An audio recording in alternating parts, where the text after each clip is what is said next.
eu sempre fui professor de colégio público. E tem uma diferençazinha entre o professor de colégio público e o professor de colégio particular. É que na escola particular, geralmente, os pais, eles são muito mais em cima ali da educação do filho. Enquanto na escola pública, a família confia na educação, confia no processo de educação que os professores da escola pública dão para os filhos. Muito mais do que os pais das escolas de colégios particulares têm essa confiança dentro dos seus colégios. Então, por isso que eu vejo muita cobrança, uma cobrança pesada, uma cobrança difícil em diversas situações. Uma dessas situações é que eu quero comentar com vocês sobre uma questão que eu julgo que seja de nível médio, não seja de nível difícil, e eu apliquei essa questão 2 vezes em sala de aula. Uma vez foi quando eu estava ensinando sobre triângulos equiláteros, porque era o tópico o tópico principal e aquilo que facilita muito a questão é um tópico de triângulos equiláteros. Quando eu estava ensinando sobre triângulos equiláteros, eu apliquei aquela questão, ensinei aquela questão, mostrei como é que fazia aquela questão. Quando foi na revisão para a prova, eu voltei com a mesma questão, os mesmos números, o mesmo enunciado, da mesma forma. Fiz a questão novamente, coloquei ali para eles fazerem também. Alguns fizeram, outros não se interessaram, não se importaram, mas tudo bem, é o dia a dia da sala de aula, na verdade. Mas por que eu coloquei essa questão na revisão? Porque eu queria levar essa questão para a prova. E eu levei essa questão para a prova. E quando eu levei para a prova, muitos se assustaram. Foi uma primeira vez que choraram na minha prova de matemática. Eu vou mostrar aqui para vocês a prova inteira, né, completa, mas foi uma vez que assustadoramente as pessoas choraram na minha prova de matemática. Eu nunca achei que eu fosse passar por isso, até porque eu tenho uma aula que é tranquila, que é divertida, é interessante, tem todo esse capricho que eu trago, mas assim, eu não entendi por que eles, do nada, né? Elas, na verdade, um grupo de meninos começou a chorar na minha prova. Mas então, passou, né? Devolvi a prova. Nem tantas notas vermelhas quanto você possa imaginar, porque a prova estava fácil, estava longa, estava com questões um pouco difíceis.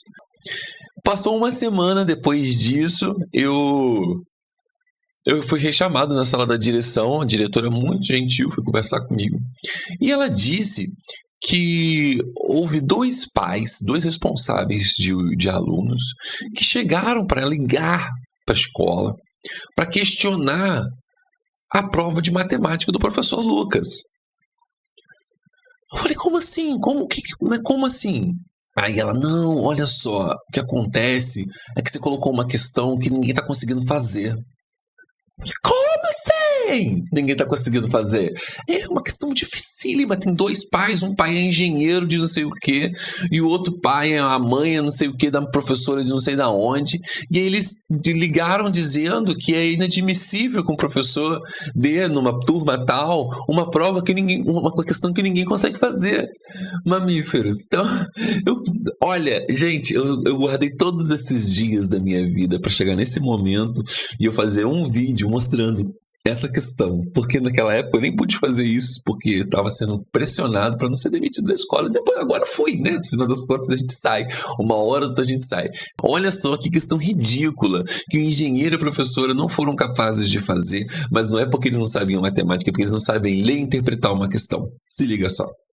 Na figura, os 2 triângulos CEF e DIH são equiláteros, e os ângulos dados em graus são determinados aí de acordo com a figura. Determine o valor de x.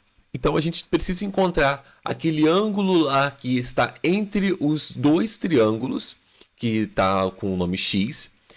E para isso a gente vai ter que descobrir basicamente os 3 ângulos que estão internos a esse triângulo que ficou o triângulo de interseção entre os 2 triângulos externos. Mas a grande sacada dessa questão, o grande pressuposto dessa questão, e que faz total diferença você saber essa questão, é que os triângulos são equiláteros. E toda vez que você tem 3 triângulos equiláteros, isso quer dizer que os seus ângulos internos são todos iguais. Se os 3 ângulos internos são todos iguais, então eu vou ter que pegar o valor total da soma dos ângulos internos de qualquer triângulo, que sempre é 180, e eu divido por 3, que são os 3 ângulos. Então, eu vou encontrar que cada ângulo de um triângulo equilátero sempre vai ser igual a 60 graus. Para eu encontrar o valor de x, eu vou precisar encontrar o terceiro ângulo que está dado ali dentro daquele triângulo interseção, sendo que o ponto F, o ângulo do ponto F, eu já sei que é 60 graus. Então, se eu encontro o ângulo ali suplementar de C e o ângulo suplementar de D, eu vou conseguir encontrar o terceiro ângulo, que é oposto pelo vértice em relação ao ângulo superior, que é o que eu estava procurando. O primeiro é só eu somar os dois ângulos que eu já tenho e ver quanto que falta para 180, portanto 45.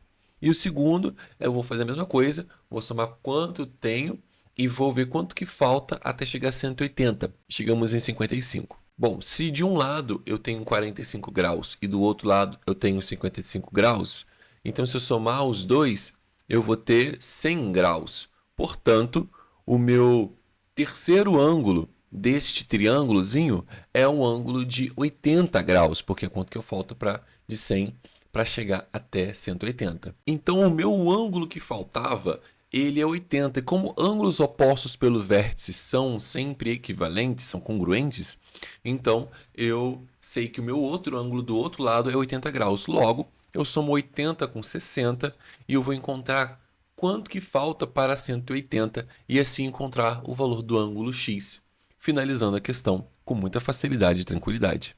Então essa foi a questão que quase me fez ser demitido da escola particular, porque aparentemente as pessoas não sabem mais definir o que é um triângulo equilátero. Engenheiros, professores não têm mais essa definição dentro de casa.